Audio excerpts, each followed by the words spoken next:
Amis sportifs et fidèles téléspectateurs de SMB Sport, bienvenue dans votre émission d'actualité sportive. Au sommaire, RDC Libéria, Jean-Florent Ibenge Kwangé, sélectionneur des Léopards A rendu public la liste de 24 noms pour la 6e et dernière journée des éliminatoires de la Coupe d'Afrique des Nations. Chez le I-23, la liste de joueurs est déjà disponible en ce qui concerne la double confrontation contre le Maroc. Aux interclubs de la Confédération africaine de football, belle opération pour l'ASV Club de Kinshasa qui a battu le géant d'Afrique Al-Ali d'Égypte par 1-0. La Ligue nationale de football des jeunes a lancé ses activités pour l'année 2019. Bonsoir fidèles téléspectateurs.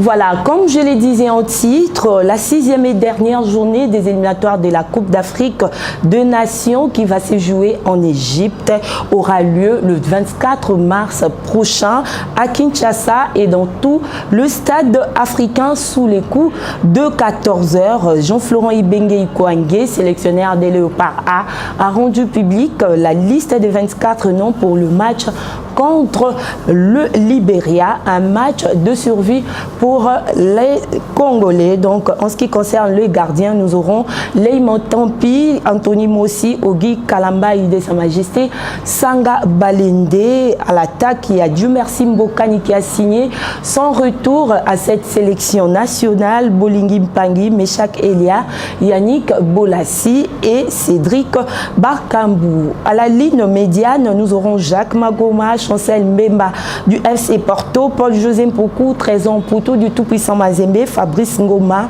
de l'AS Club, Nelson Munganga, Youssouf Moulumbu, le capitaine des Léopards de la République démocratique du Congo, au défenseur Idjo Isamampeko, Djouma Chabani, Glodingonda, Arthur Maswaku, Ungenda Bobo, Christian Louindama de Galatasaray, Merveille Bopé, Marcel Tisserand de Wolfsburg et enfin Padou Bopunga.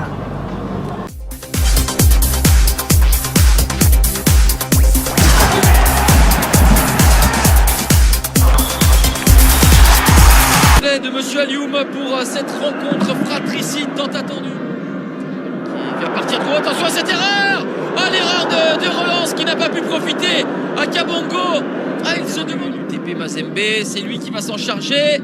Il a pris le parti de tirer en dessous du mur. Et l'erreur, la mauvaise prise de balle de Chancel Massa et Kabongo qui avait raté une occasion énorme quelques instants plus tôt. C'est lui qui en opportuniste vient propulser le ballon au fond des filets et ouverture du score. Ça fait 1-0. Avec cette tête, l'égalisation des Diables Rouges sur ce coup franc tiré par Loussoukou, le préposé au coup de pied arrêté.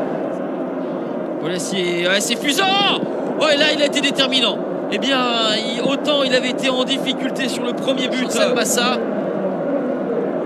dans les arrêts de jeu, au fin fond des arrêts de jeu de cette première période. Et c'est sur ce score de 1 but partout que Monsieur Alioum.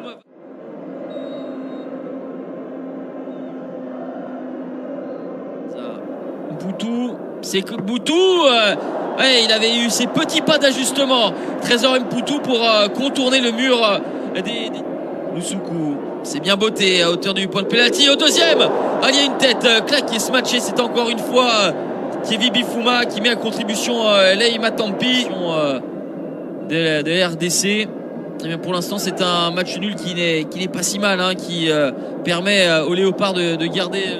Ballon sur le côté pour Ndokit qui remet dans la boîte. La tête. Et le poteau. Incroyable occasion. C'était la balle de la victoire, la balle de match, la balle de la dernière opportunité. Il y aura un corner à suivre. Avec cette tête de Prince Onyangé. Le ballon qui vient flirter avec le montant de Leymon Tampi. Coup sur coup, deux énormes. la fin de... En ce qui concerne la 6e et dernière journée, 2 éliminatoires de la Coupe d'Afrique de Nations 2019 qui aura lieu en Égypte. Il y aura 24 rencontres au programme et le 24 mars, RDC Libéria, Cap-Vert Lesotho, RCA Guinée, Zimbabwe, Congo Brazzaville, Bénin, Togo, Libye, Sud-Afrique, Tanzanie, Ouganda. Et au classement en ce qui concerne les groupes G, où sont logés les léopards de la République démocratique du Congo, c'est les Zimbabwe qui est en tête du classement avec 8 points, Libéria 7, RDC 6 et Congo Brazzaville 5 points.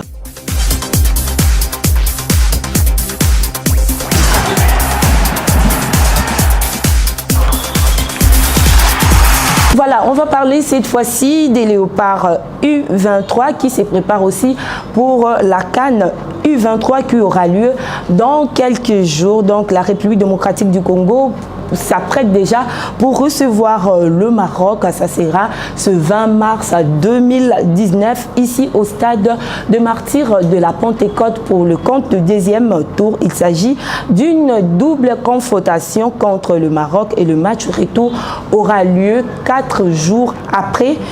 Ça sera donc au complexe Prince Moulay Abdallah Stadium au Maroc. Vous allez suivre Christian Sengibieme, le coach des Léopards U23 qui revient sur le programme de cette sélection de U23.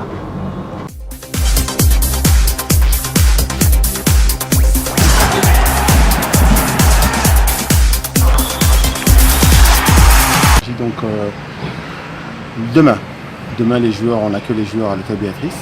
Les entraînements vont commencer tous les jours du 13 au 19 et ils seront à Kinkole.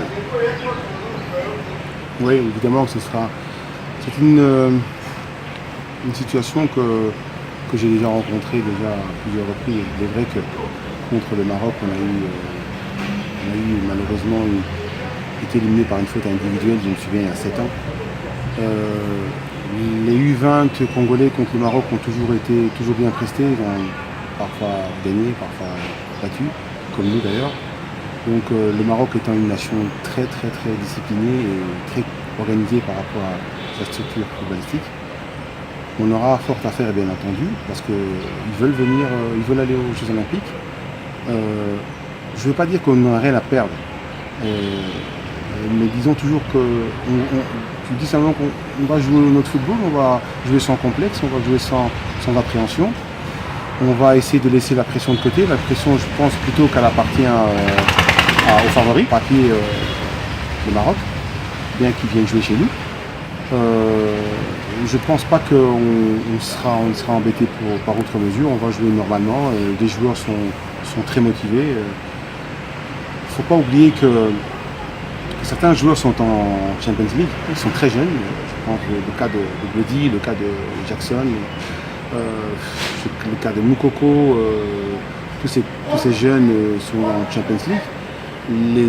Les nôtres qui sont en Europe jouent en première division, souvent en première division, c'est pas des U21 ou qui sont dans les clubs B.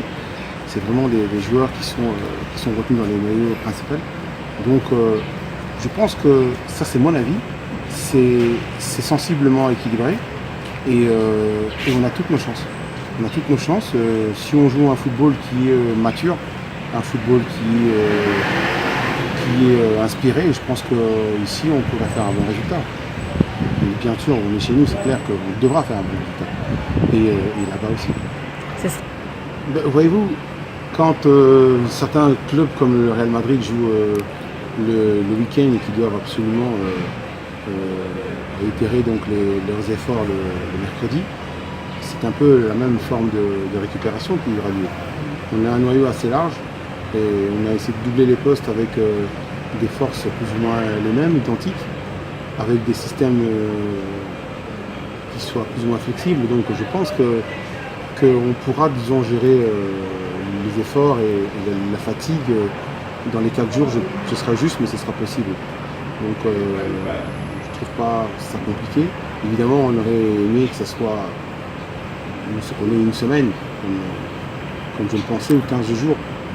Mais bon, ce sera 4 jours, il n'y a pas de souci. Donc on va y faire, on va s'adapter. Je pense qu'en face, ils ont les mêmes problèmes.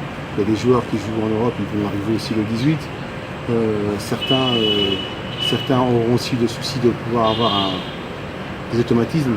Donc vous voyez, on est plus ou moins dans les mêmes difficultés, dans les mêmes problèmes, dans les mêmes situations. Donc ça, je tente toujours à dire qu'on sera toujours du 50-50. Donc ce sera l'équipe qui aura le plus de mental qui emportera, à mon avis. Sachez qu'au premier tour, donc, la RDC avait fait un nul vierge au Rwanda, 0 but partout. Le 20 novembre 2018, la République démocratique du Congo avait battu le Rwanda par 5 buts à 0 ici au stade de Martyrs de la Pentecôte. Et le troisième tour se jouera le 5 et le 9 juin prochain.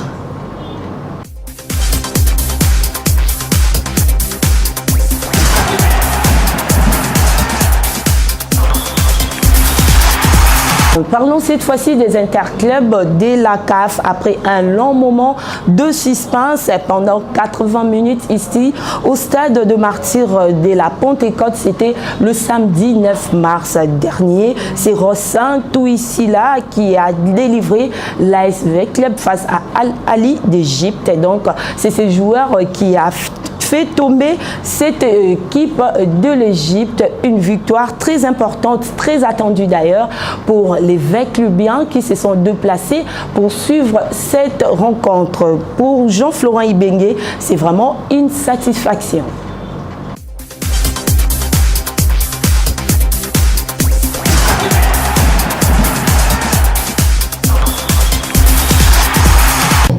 On a eu beaucoup de difficultés, surtout au début de la seconde mi-temps. Là, on est rentré dans le match. Je crois que Al-Ali a une chance extraordinaire et on est sauvé par 3 arrêts de Louko. Et je pense que si on encaisse là, on est très mal. Donc, je crois qu'Al-Ali est une très forte équipe et ils ont beaucoup joué avec des possibilités de contre-attaque qui auraient pu nous faire du mal. Mais voilà, on a su les maîtriser et on se méfiait de leur contre-attaque. En tout cas, c'est pour ça que j'ai demandé à rester toujours au minimum à 3 derrière pour pouvoir les endiguer. Mais voilà, ça nous a réussi aujourd'hui, tant mieux. Mais encore une fois, cette maturité, cette maîtrise technique, voilà, on a appris grandeur nature. On parle toujours. Aujourd'hui, on a eu beaucoup de courage. Je félicite mes joueurs parce qu'ils ont de la qualité. Mais ils ont montré aussi beaucoup de courage face à cette équipe parce qu'on a beaucoup couru. On a beaucoup couru, ils nous ont fait courir, ils sont restés calmes et ils n'ont pas perdu de ballon, ce que nous, on a beaucoup fait. Donc il faut qu'on s'améliore là-dessus, dans la conservation du ballon et aussi dans le calme face à n'importe quelle situation et une bonne maîtrise tactique. On était très mal positionnés. Ils dézonnaient toujours, ils nous mettaient en difficulté au milieu de terrain. Donc on a rectifié. On a rectifié et ça part de l'envie d'aller de l'avant. Donc il allait devant pour seconder Makusu alors qu'il fallait rester derrière pour fermer justement. L'envie d'aller devant nous mettait en difficulté parce qu'il jouait directement dans son dos et on était en difficulté.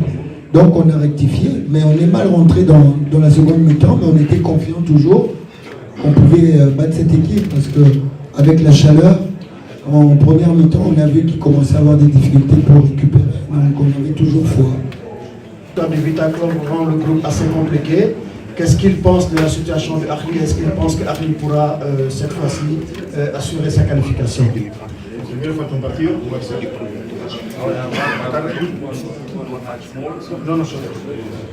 Non, pero está claro que la situación de la ahora es más difícil, queda un partido en casa, tenemos que ganar. Alors, c'est vrai que la situation va être compliquée parce qu'il reste un match à jouer entre Simba et Sawira demain ou aujourd'hui, autant pour moi. Il y aura un match entre ces deux équipes et la situation fait qu'aujourd'hui nous n'avons pas le choix. Nous avons un match à jouer à domicile. Il nous faudra impérativement gagner ce match-là pour rester en vie. بالنسبه لاجابته هو قال ان في ماتش النهارده لسه في نفس المجموعه، وبعد الماتش ده احنا عندنا ماتش في القاهره ضد الثوره، وعلى حسب النتيجه هنشوف مين اللي هيتاهل. لكن هو بيقول الوضع طبعا هو بقى اصعب ومتعقد اكتر. Une dernière question pour coach Ibangawi.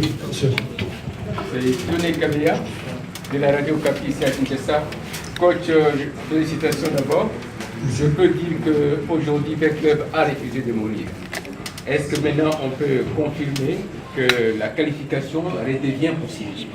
Simple pour nous, simple mais difficile à réaliser. Il fallait qu'on gagne nos 2 matchs. On avait encore notre destin en main.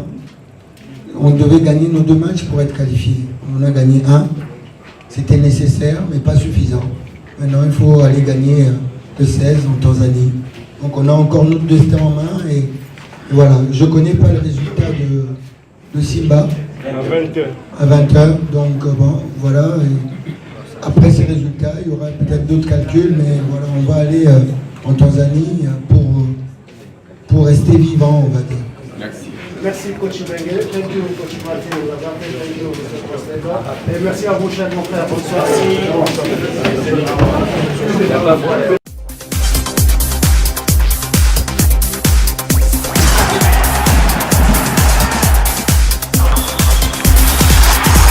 Day 2 to show for in terms of points away from the Red Tops, white shorts, and the Red Sox attacking from, continues his run.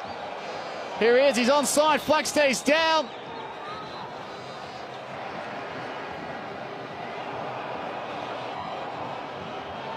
Defender goes to ground. Gala, can he get across in? Towards the far post, kept in play, is it? Off the post! What a let laid off to a teammate. First time strike, and that's a top save that Cherry here as he tries to cross it in towards the far post of Jay, and again kept out for a 3rd time by Lukong. Still going as Mark. Bangala back defending. Lovely back heel, first time strike. Straight in. Terrific work from Muzinga defensively. Strike from distance. This is Mosen. Pulls the trigger, kept out.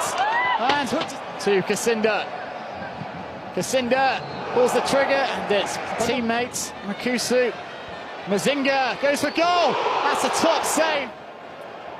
Loco. Kasinda charged down, and it's looped over and in. A goal with 6 minutes left, and what it is for who cut it back from the right-hand side. Shot came in from Moloko. Lifts it over, plenty of options in the middle if he can find them. Cuts it across and it's just wide. Tells his keeper short. And the loft carrying Walid. Moloko, the fresh legs show there. And that's a good stop. Time headed clear. And Goma. And there it is, the final whistle.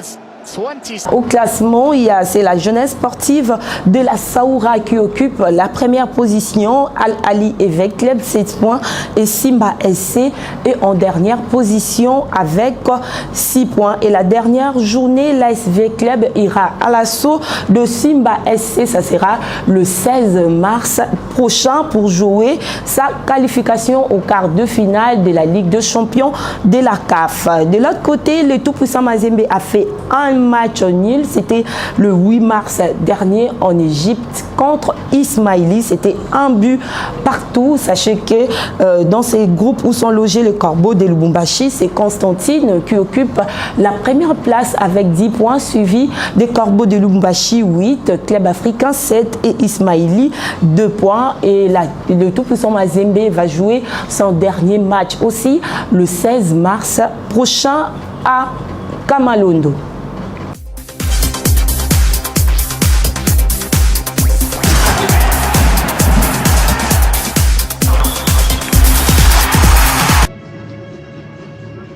Stadium, and it's the visiting side, TP Mazembe, attacking from right hand side here. Charges towards goal and it's crossed in. Not a bad ball, it's going to drop to Magdi, is it? Still with Magdi, can he get a shot off? Charge down Oda, And again, he's snuffed out. Perhaps Putu. It's Maleka. Keeper comes out. Does probably pass through. Putu making a run into the middle. It's Caliber in the end, and the final touch, I think. Can he get it across? And it needed a vital side for Elia. What can he do? Pulls the trigger into the side now. Duame. Mazembe charging forward here. It's a good ball into the middle. Is it Elia? It is! 1-0 TP Mazembe. He was the only man to aim for in the middle, and what a pass the high it was. Didn't have the pace to keep up, and a lovely ball played attack from right to left. And confusion very early on. Is Maleka in here for a second straight away? Well, he was, but his effort, the best of clearances. Hamdi. He pulled the trigger here on the left. Yes, he can. Well, that was a goal out of nothing. TP Mazembe had plenty of chance. Zola playing Magdi on side. Right into the box. There is Maleka. Header goes over. Maputo. The header's over from Maleka. Shilongo now, what can he do here? Scoops it over the top. It's the substitute he links up with, and it's a poor. Oda. Magdi cuts it back. Shilongo over the top. What a Maleka. Chance on the edge of the box, off the crossbar. And again, Ushindi. This time it's charged. And the referee, in the end, is indicated by the 1-1 scoreline. Le commissaire d'Ismaili et tout-puissant Mazembe est parmi les victimes de la tragédie qui endeuille depuis le dimanche 10 mars dernier le monde entier et celui du football en particulier avec le crash du vol Ethiopian 302 de la compagnie aérienne Ethiopian Airlines reliant l'Éthiopie à Nairobi. Sa 49 passagers et membres d'équipage, tous ont perdu leur vie.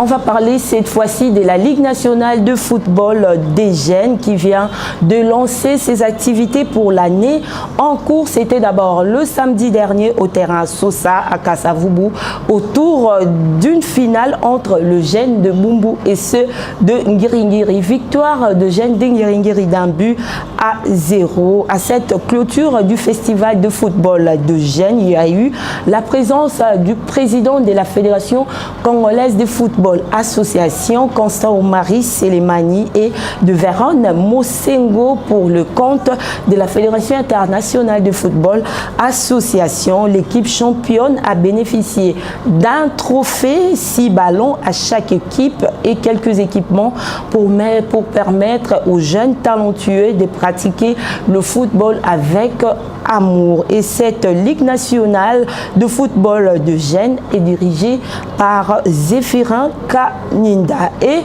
le dimanche 10 mars dernier, il y a eu grâce route au terrain de GD Delemba avec le jeune de la Nouvelle Vision et Étoile. Après ce festival, quelques ballons leur ont été remis pour les encourager à pratiquer le football avec amour et passion.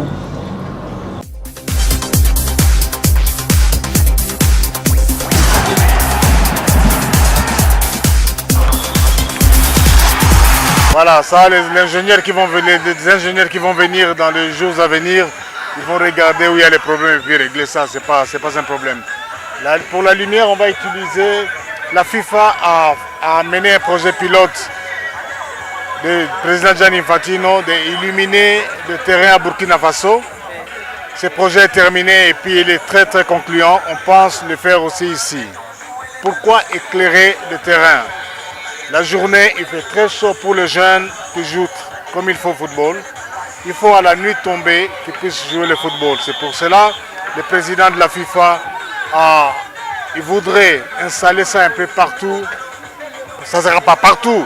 Peut-être 10 ou 5 par fédération, c'est déjà ça. Oui. On est arrivé en République démocratique du Congo parce que la Fédération congolaise de football est membre de la FIFA. On a initié 2 projets pilotes sur le terrain interstabilisé Et puis, je suis arrivé pour voir la suite de notre projet pour l'illumination de terrain avec des panneaux solaires. C'est l'initiative du président Gianni Infantino. J'arrive ici pour voir comment on va le faire et puis j'ai trouvé un match alors. Je ne pouvais pas repartir sans voir la finale. Au championnat de la Vodacom Ligue 1, quelques résultats enregistrés le 10 mars 2019 au stade Père Raphaël de la Kétule à Kinshasa. Le Daring Club Motema Pembe a battu Lubumbashi Sport par 4-0. Rikiwi Toulengue a doublé au 67e et 73e minute. Adam Bossou Memma a marqué à la 60e et 90e minute de temps additionnel de la rencontre. Et le cercle sportif Don Bosco a fait un but partout contre Sa Majesté Sanga Balende. Mwini Dibundu qui a marqué pour le compte du cercle sportif Don Bosco et Patrick Katamba pour le compte de Sa Majesté Sanga Balende.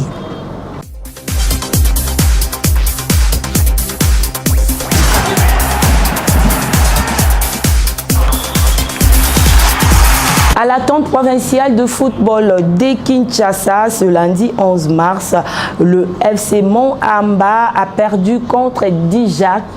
C'est vraiment un score lourd. 2 pour le FC Mont-Amba, 7 buts pour Dijak. Ouzjana a battu Nourdine sur la note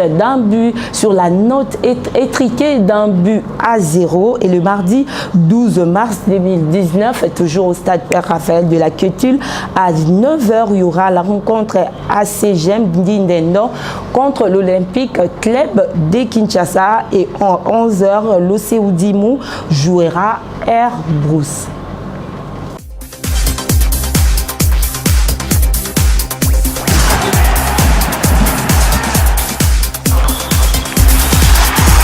Au tour préliminaire de la 55e édition de la Coupe du Congo, les demi-finales s'est joué le 10 mars 2019 au stade Père Raphaël de la Kétule. Selma a fait un nul vierge au temps réglementaire devant Saint-Étienne, donc 0-0 et 5 contre 3 au tir au but. Donc c'est Selma qui a remporté cette rencontre et Real de Kinshasa a écrasé la Sékouya par 3-0 et la finale aura lieu ce mardi 12 mars 2019 au stade Père Raphaël de la Kétule entre Selma et le Real de Kinshasa.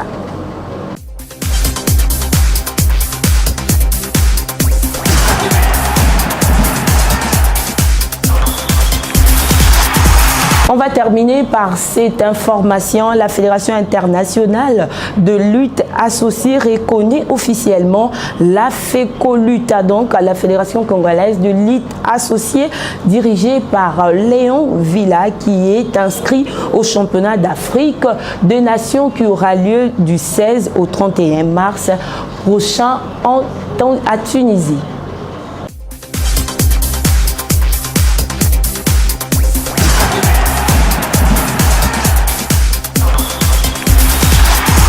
Voilà tout pour ces Sembe Sport. Là, je dis merci à l'équipe technique qui a travaillé d'arrache-pied pour la réussite totale de cette émission. Là, je vois Fabrice Ndekani et Christian Mangala, sans oublier Miguel Mbilia, le designer de cette émission. Restez branchés au programme des Sembe DJ.